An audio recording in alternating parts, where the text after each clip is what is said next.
On a scale from 1 to 5, 6.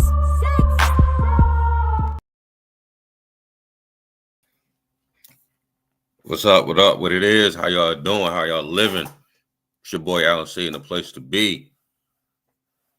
Make sure I get my lighting right.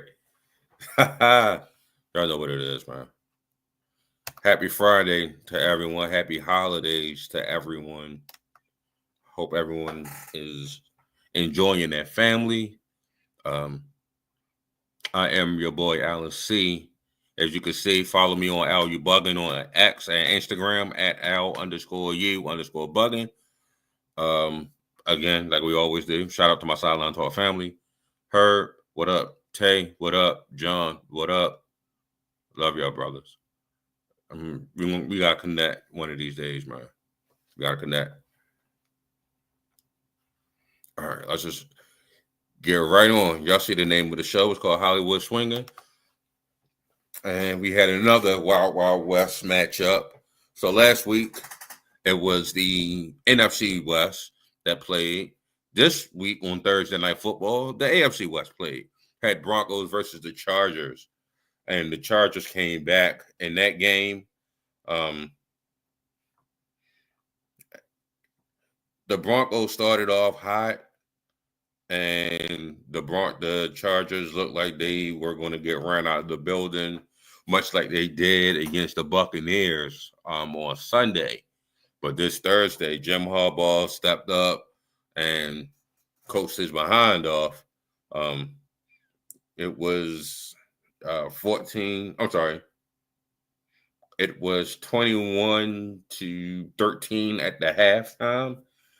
And then in the second half, the Broncos only scored 6 points. So the score wound up being 34-27. Bo Nix, one of his best completion games, but everything was pretty much underneath. Shut down Charlie, didn't even average 10 yards a pass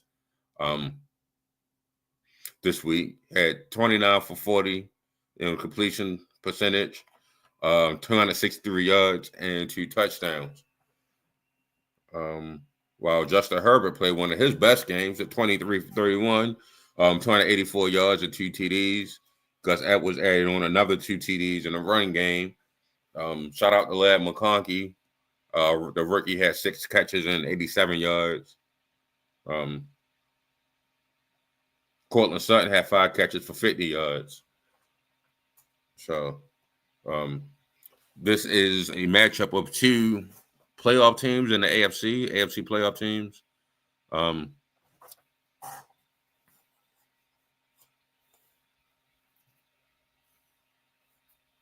2 AFC playoff teams in the 6th and 7th seed, respectively. The Chargers is at 6, the Broncos is at 7, and the Colts are 1 game out on the Broncos. The Broncos, you have the tiebreaker, however. So all the Broncos need to do is win one of these games. And, they've pretty much locked up one of these games in the next 2 weeks, and they pretty much locked up their playoff spot. Most of the playoffs, like we said, is already locked in. So, speaking of the AFC West leaders play tomorrow. That's the first game of Saturday doubleheader. The Chiefs and the Texans. Pat Mahomes will be playing, and they also get Hollywood Brown for the first time this season. Hollywood Brown going to be playing. So, like I said, the first matchup is the Chiefs versus the Texans. Pat Mahomes is off the injury report, quote unquote. So he's supposedly healthy for this game. And we'll see how healthy that ankle is once he's on the run from Will Anderson and Danielle Hunter. And the second, that the Texans defense has the second most sacks this year out of any team. So they're going to definitely test to see how mobile that ankle is, how sturdy that ankle is on Pat Mahomes. But like I said, he gets his weapon, Hollywood Brown, for the first time this season. Gets him back. gets him on the team because they haven't played. I don't think Pat played much preseason, and if Hollywood played preseason, it wasn't more than one game, and then he was hurt with a shoulder injury. So Mahomes and Hollywood Brown are active. DJ Humphries, the left tackle that they signed and played one game, he's out. And Shamari corner for the Chiefs, he's out for this game. Um, on the Texan side, offensive tackle offensive lineman G Scruggs, wide receiver John Mechie, Fatu Kasi, please, I don't remember the dude's name. He's on the defensive line. He's out. And Cade Stover, the tight end, he's out for the Texans. And Christian Harris is questionable for the Texans. Joe Mixon, Delshon Phillips, Green, and Broker are all probable to play. So probable this late in the season means I'm going to start and give it a hell of a try. So just to talk about this game, like I said, we got two good defenses playing. This Texans secondary is not getting the props that they deserve, man. Shout out to Derek Stingley. I remember when he was coming out and Sauce Gardner was coming out, and I was like, I don't know which one I like. I think I like Stingley a little bit more, but he always hurt. Sauce don't really go for the interceptions, but he's a solid cover corner. And that's just pretty much how their pro careers have played out for these first 2 years. So shout out to them.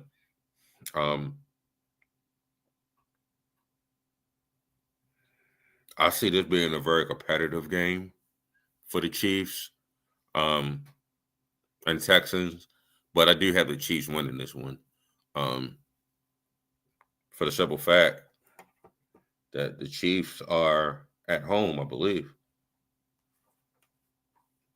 in Kansas City, and the Chiefs don't really lose too much at Arrowhead this time of year. So they're definitely going to be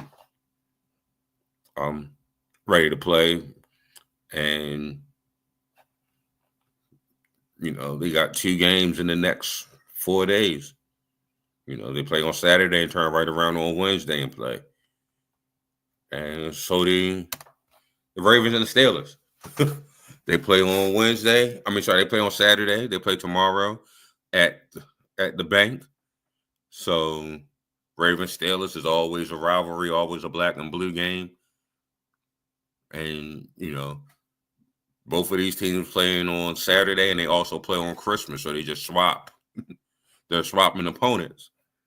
And the Ravens go to Houston, and the Steelers host the Chiefs on Christmas. But to talk about this game, some news: Deontay Johnson, who refused to go into the game against the Eagles, has been much maligned since he came over to Baltimore, has officially been released from the team.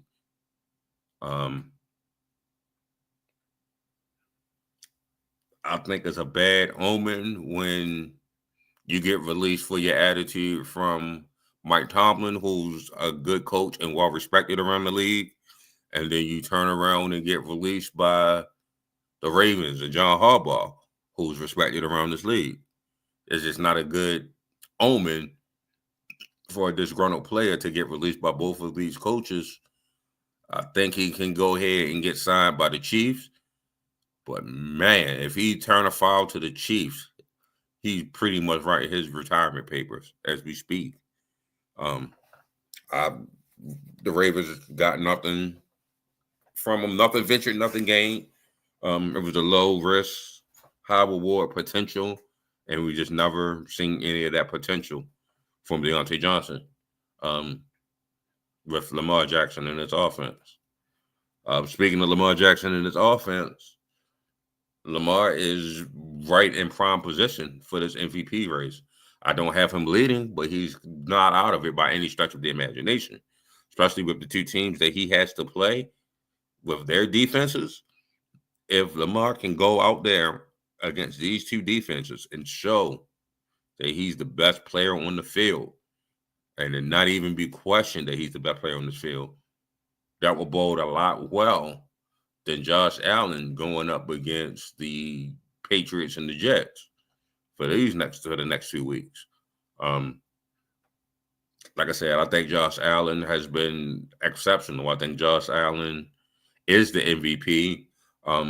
No, he has not had a better statistical season than Lamar, but Lamar won it last year, and he didn't have a better statistical season than Josh. So I think Josh is leading it by a very slight margin over Lamar, who's leading it by a small margin, but it's not as slight as the Justin Lamar Jackson. Just an outside chance that a running back gets it. Saquon Barkley is right there in that MVP murmurs, if you will. Not really in the talks, but the murmurs. Like, hey, don't forget about, the dude over there. He's one of them type of cats. He's having one of them seasons.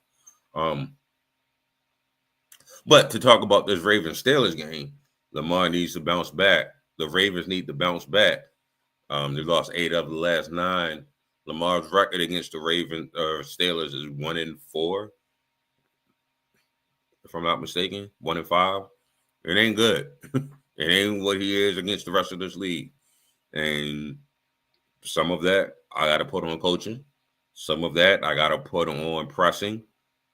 And a lot of it, I'm going to say not necessarily an attack on John, but a more so praise on Mike Tomlin, because for most of these games, he's came in with the lesser of the talent as far as rosters are concerned, and he's been able to pull out these games and keep them close and, just do enough for the Steelers to win.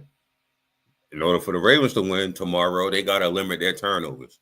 They could not go out there and do another dozen penalties, 3 turnovers. They cannot do that and expect to win. I don't care where you're playing. You're playing in Paycom, whatever that stadium is now. I still call it Heinz Field. Or if you're playing in the bank. If you do 3 turnovers and you have 12 penalties, and you give them a football field worth of yards off of these 12 penalties, they will win. No questions asked. I'm speaking on the Ravens. I am a fan.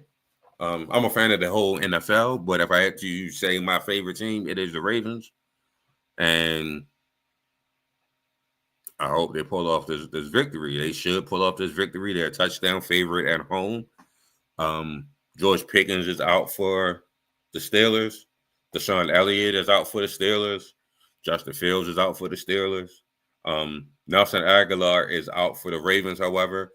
I just mentioned Deontay Johnson was cut. Rashad Bateman, Faalele, and Adafi Owe are all questionable for the game. So we'll see if their game time decisions. The Ravens did elevate Anthony Miller from the practice squad, wide receiver. But on the roster right now, you got Zay, you have Tylen Wallace, and you have Tez as your wide receivers. Your tight end, Charlie Kolar, is still out. But you have I can't think of his name. Isaiah Likely. Goodness. Isaiah Likely can slide and be a big wide receiver if we need. Line up outside if we need them to. If the Ravens need them to. I ain't coaching the game. I'm just watching and cheering. If they need him to do that, he can slide out, be a wide receiver there. Anthony Miller is a small slot receiver that they have, so they can use him there. But they getting kind of thin. I believe you can use Derrick Henry some more on this game. I mean, I know they definitely trying to shut down the run, but with your run game, with your misdirection, with Lamar Jackson's legs, with Justice Hill out the backfield, y'all can still make something shake offensively. So I'm expecting both of these games to be very fairly close, less than a touchdown for both of them. But I do have the Chiefs and the Ravens winning these games.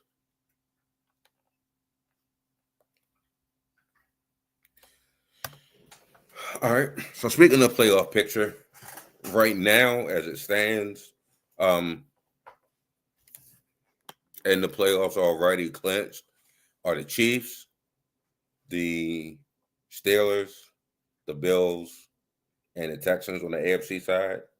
And on the NFC side, you have the Eagles and you have the Lions that are clinched for playoff spots. Everybody else is still jockeying for position. In the AFC, all but the North is locked up as far as the divisions are concerned. And that's between the Steelers and the Ravens. It's going to go a long way on tomorrow afternoon. What happens is if the Steelers win, they clinch the division with the double head-to-head matchup. If the Ravens win, the Steelers can still win the division, but they're going to have to beat the Chiefs and I believe it's the Bengals. Yeah, Chiefs and the Bengals they have coming up. They're going to need to win both of those games. If it were for the Ravens, for the Steelers to win the division if the Ravens were to win tomorrow. Let me just go over my Week 16. Like I said, are the teams that's currently in the playoffs. If the playoffs are to start today, Week 16 playoff power rankings. So I'm gonna go 14 to number 1. 14, I have the Washington Commanders. They just have a young quarterback, so I'm not expecting to see much out of them if they do make the playoffs. The Seahawks can definitely fight back and take that spot back over. But as of right now, Commanders is in the 7th spot, and I do put them at number 14. Number 13, also with a rookie quarterback, don't expect them to do anything, make anything shake in the playoffs.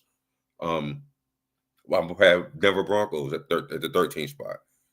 Again, both of these teams just making it to the playoffs, coming in from what they came from last year, will be a big improvement. For the Chargers, I have them at 12. They just lost to the Buccaneers, so I can't put them over the Buccaneers, who's currently in the playoffs. So I'll put the Chargers there, and then I'll put the Buccaneers at 11. 10 through 1, the Rams are surging. They're currently the NFC West leaders, playing well. They already beat the Bills. I'm putting them at number 10. At number 9, we have the Texans coming in. Like I said, they've already won their division. They got to play the Chiefs coming up. We'll see what shakes there. The Steelers are putting at number 8. I just don't have enough faith in their offense to see them making a significant playoff run. I just don't see it happening. With the Ravens, I put them at number 7. Yeah, put the Ravens at number 7.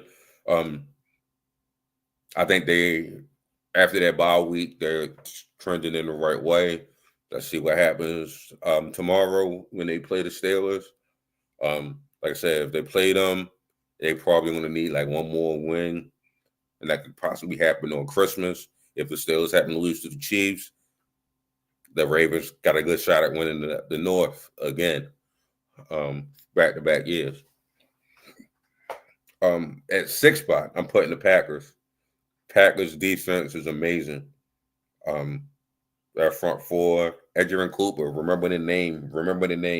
Edgerrin Cooper, as an outside linebacker, is going to make things shake in this league. I promise you. Edgerrin Cooper will make things shake in this league. He's a baller. Shout out to Edge. Number 5, I'm putting the Vikings. I think they are one of the most underrated teams in the league. They've only lost 2 games. They got a good shot. Even though they're the 5 seed right now, and they have a hell of a shot with the Lions being hurt to take over the number one seed of the NFC North, and they have a hell of a shot of taking over the NFC. Period. So I'm putting the Vikings right there at the 5 spot. At the 4, they've been in pole position for a good couple of weeks. They finally lost another game, so I'm putting the Lions down there at 4. They are hurt. David Montgomery is out. Their defense have like 12 members on IR.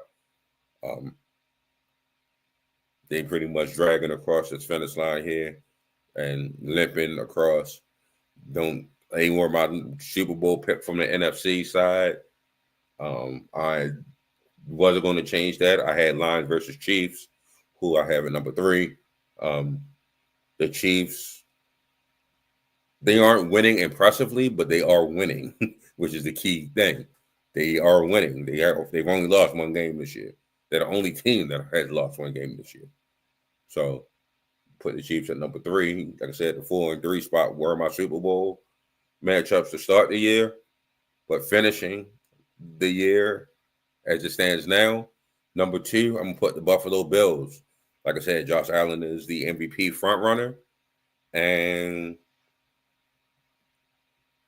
I'll have them winning the AFC side and making it to the Super Bowl for the AFC side.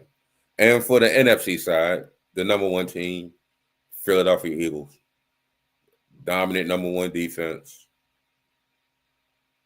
Can't run against that front 4. You can't throw the ball against Slay and Gardner Johnson in the back. Quinion Mitchell, sorry. On one side, Darius Slay on the other. You got Rodrigo Blankenship. Middle linebacker named escapes. Zach Bond is having a hell of a season, having a breakout year. Zach Bond is everywhere, flying around the field, and that's just on defense. Now on offense, you got the best offensive line in the game. You have one of the best wide receiver cores in the game with A.J. Brown and Devontae Smith. You got Jalen Hurts, who's one of the solid young quarterbacks, and then the best running back so far this year has been Saquon, and I was also in third spot comfortably behind Lamar and Josh Allen. If he could possibly break the record, that'll go a long way for him to be in the MVP conversation if he could. But that's what I have at the my power ranking. So Eagles and Bills currently on my Super Bowl prediction, and they're the top 2 spots. All right, so let's get into it. Games coming up. We've already mentioned the Chiefs. We've already mentioned the Steelers playing.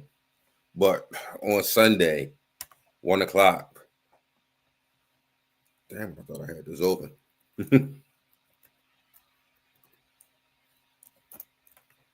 Don't have my notes. Jeez. All right, but while I'm pulling this up,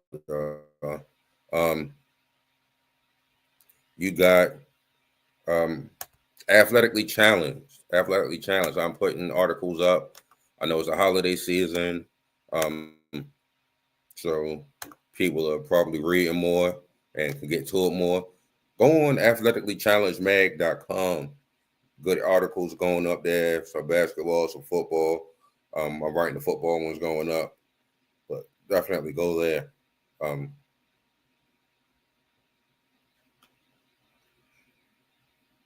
All right, so Sunday, 1 o'clock.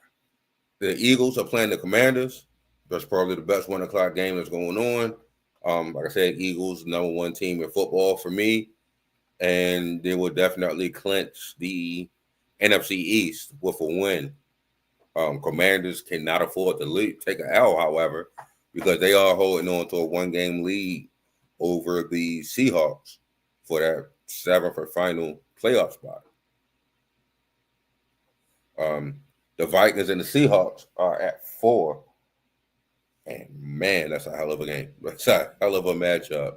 Like I said, the Vikings is one of those underrated, underappreciated teams. And it could be because of their quarterback. but they having a resurgence at running back over what they had with Madison last year with getting Aaron Jones. But he's the fourth best running back in their division, behind the Sonic and Knuckles tandem in Detroit, and then you got Josh Jacobs over in Green Bay.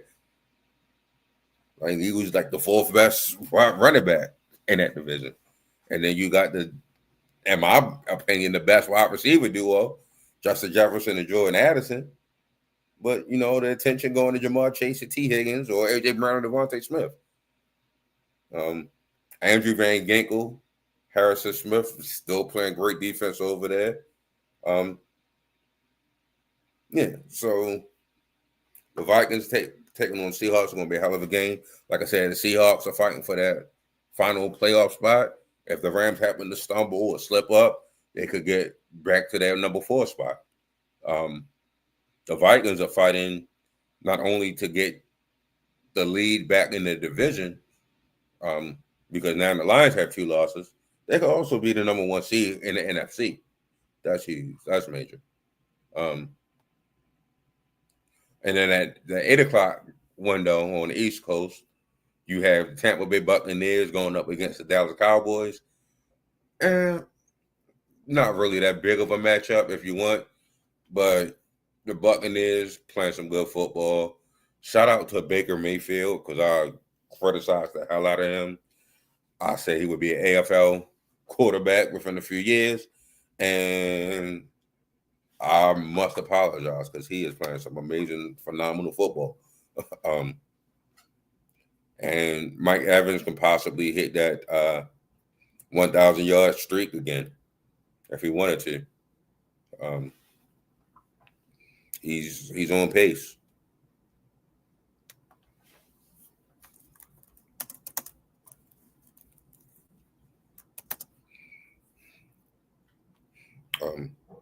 But just to go over the winners real quick. You can read the article. Matter of fact, I ain't gonna go over the winners. Read the article. Go to athleticallychallengedmag.com. Read the article.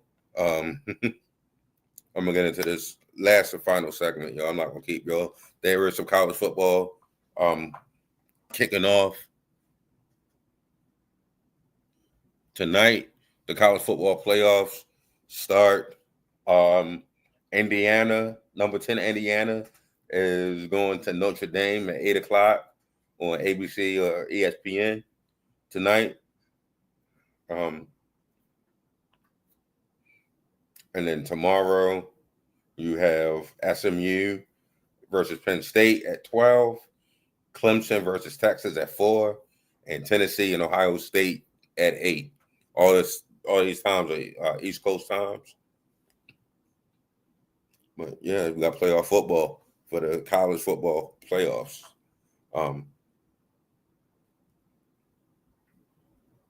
But last segment, haven't done this one in a while. Am I bugging? All right, which currently eliminated coaches should be on the hot seat? So far we had 9 teams that have been eliminated from the playoffs. I'm going to take it from the teams that have already fired their coaches. They have an interim coach, and I do not believe these interim coaches will be back. The Bears have Thomas Brown, and I don't think he'll be back. I think they're trying to go grab somebody like a Mike Vrabel. And the Jets have Jeff Ulbrich on interim, and he probably definitely won't be back. I think I've heard names floated out there from Vrabel to Rex Ryan.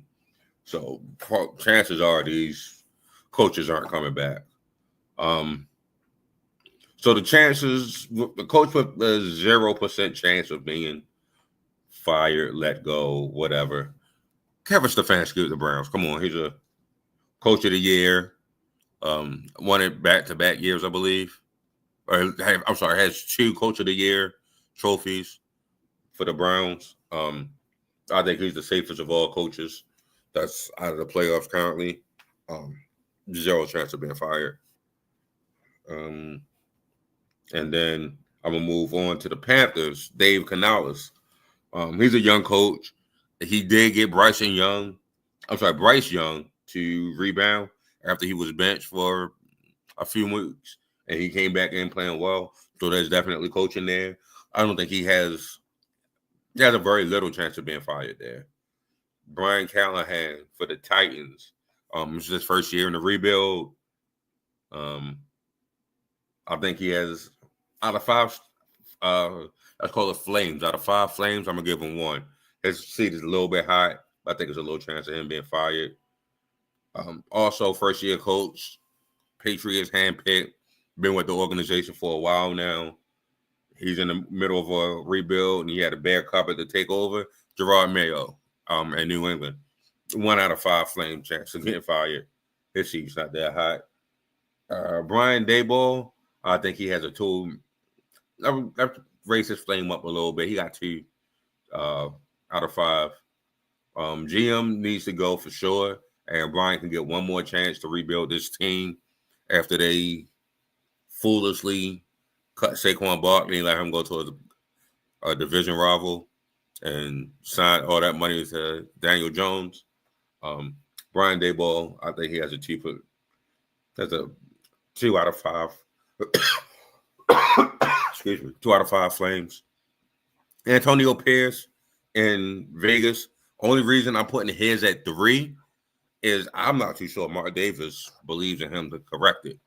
So if your owner doesn't believe in you, chances are he can convince the GM. If he's not the GM, can't even remember if Mark Davis is actually the GM as well. And that makes his flame a little bit higher. And the one that has 0 chance of coming back. Shout out to him, but Doug Peterson, you got to go. I'm so sorry. You made the playoffs.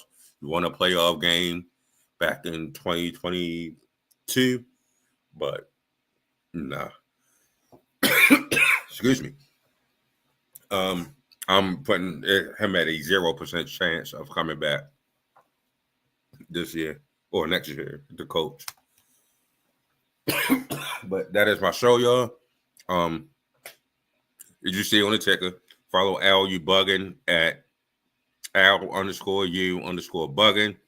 I will be back tweeting Sunday. But be blessed, be productive, be more. We love you.